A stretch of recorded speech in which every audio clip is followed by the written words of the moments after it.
नमस्कार दोस्तों, कैसे हैं आप लोग। उम्मीद करता हूँ सब बढ़िया होंगे। आज फिर एक नई कहानी के साथ आपका भाई अंकित आपके सामने आ गया है। दोस्तों, यह कहानी कोटा की है। नाम तो आप लोग ने सुना होगा। इसी कोटे से जुड़ी हुई एक रहस्य ऐसी भी है जो आपके सामने लेकर आया हूँ आज की कहानी में। तो आइए जानते हैं आज की कहानी आखिर है क्या। मैंने हमेशा से कोटा के बारे में सुना था, लेकिन कभी नहीं जाना था। लेकिन उस दिन मैंने अपने दोस्त के साथ वहां जाने का फैसला किया। कोटा का नाम सुनते ही राजस्थान का वह भव्य शहर आंखों के सामने आ जाता है, जहां प्रतियोगी परीक्षाओं की तैयारी के लिए हर साल हजारों छात्र आते हैं। लेकिन शहर के बाहर पुराने खंडहरों और वीरान हवेलियों के बीच एक अजीबोगरीब रहस्य छिपा है। एक ऐसी जगह जो बेहद डरावनी है, जहां रात में किसी का जाना मना है। और यहीं से शुरू होती है हमारे कहानी की शुरुआत। इस कहानी का केंद्र बिंदु एक प्राचीन हवेली है जो कोटा के बाहरी इलाके में स्थित है। लोगों का कहना था कि इस हवेली में रात को अजीबोगरीब आवाजें आती हैं। हवेली के पिछवाड़े एक छोटा सा कब्रिस्तान था, जिसमें हर रात अनजान परछाइयां घूमती दिखती थी। इस हवेली में जाने की हिम्मत बहुत कम लोगों में थी, और जो गए भी उनमें से कई लोग लौटकर वापस नहीं आए। कहानी का मुख्य किरदार है विवेक, जो एक साहसी और जिज्ञासु छात्र है। विवेक को दोस्तों से सुनने में आया था कि हवेली में किसी पुराने राजा की आत्मा भटकती है, जो हर रात तड़पती हुई किसी को अपने पास बुलाती है। लेकिन विवेक को भूत प्रेतों में विश्वास नहीं था, और उसने ठान लिया कि वह इस जगह को सच बनाकर रहेगा।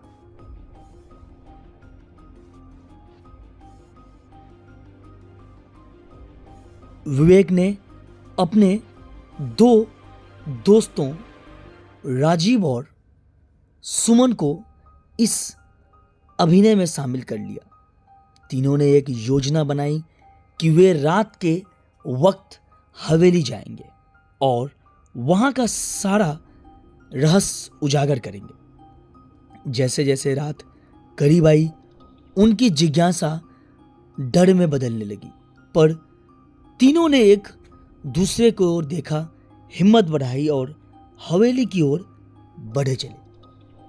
हवेली में कदम रखते ही चारों ओर का अंधेरा और सन्नाटा एक अजीब डर पैदा कर रहा था।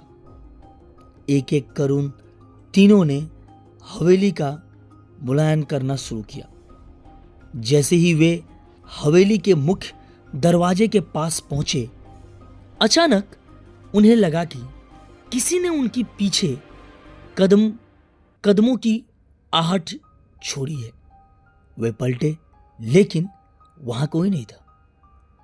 इस घटना ने उनके दिलों की धड़कन और तेज बढ़ा दी। हवेली में भटकती आत्मा, जैसे कि वे हवेली के भीतर घुसे हो। उन्होंने वहां एक पुराना झूमर दिखाई दिया, जो अजीब तरह से हिल रहा था। हवेली के अंदर चारों ओर धूल और मकड़ियां के जाले थे। एक कमरे के एक पुरानी पेंटिंग टंगी थी, जिसमें एक राजकुमार का चेहरा दिख रहा था। पेंटिंग के आंखें इतनी सजीव लग रही थी कि विवेक को लगा कि वे उसे घूर रही है। अचानक से झूमर अपने आप हिलने लगा और जोर से लड़कने की आवाज आने लगी। राजीव और सुमन घबरा गए और बाहर जाने के लिए भागने लगे, लेकिन अमन को अभी भी आगे बढ़ने की जिद थी। वह अकेला आगे बढ़ा और हवेली के कमरे में घुसा, जहां अजीब सी ठंडक महसूस हो रही थी। उस कमरे के एक कोने में एक काला पर्दा पड़ा था और उसके पीछे से किसी की सिसकने की आवाज आ रही थी। अमन ने पर्दा उठाया तो वहां एक कंकाल पड़ा था, पर वह कंकाल अजीब तरह से लिपटा हुआ था, मानो किसी ने उसे जकड़ रखा हो। तभी उसे पीछे से एक धीमी आवाज सुनाई दी, क्यों आए हो यहां? अमन ने रोंगटे खड़े हो गए। उसने पीछे मुड़कर देखा तो एक परछाई उसके सामने खड़ी थी।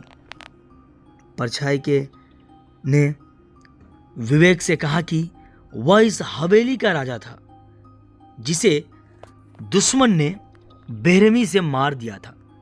उसकी आत्मा सदियों से यहां फंसी हुई है और हर रात वह किसी न किसी को अपने पास बुलाती है ताकि उसकी पीड़ा खत्म हो सके। पर यह सुनते ही विवेक ने सलाम किया, सवाल किया, तुम क्या चाहते हो? परछाई ने उसे बताया कि उसकी आत्मा तब तक भटकती रहेगी जब तक कि उसकी कहानी सबके सामने उजागर नहीं होगी।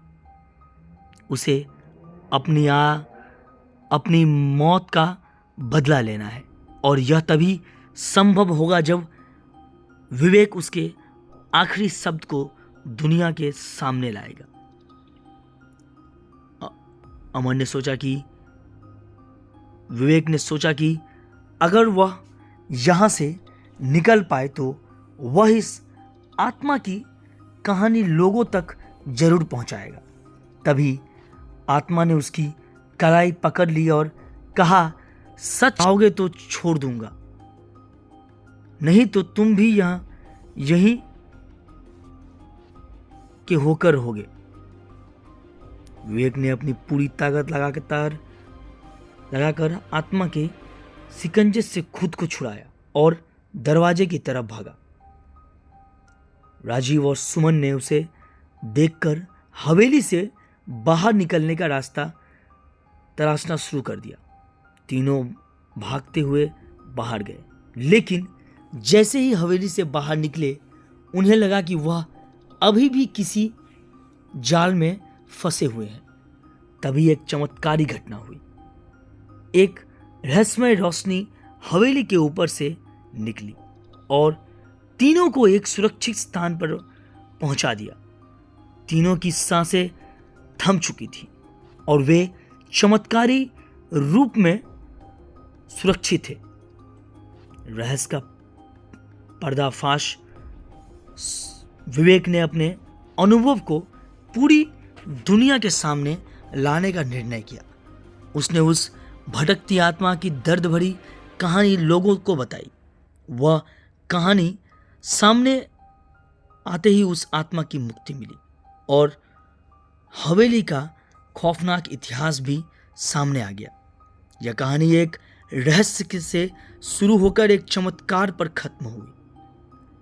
क्या उस आत्मा ने सच में मुक्ति पाई या वह अब भी किसी को बुला रही है? इस सवाल का जवाब आज भी हवेली की खाली दीवारें में गूंज रही है।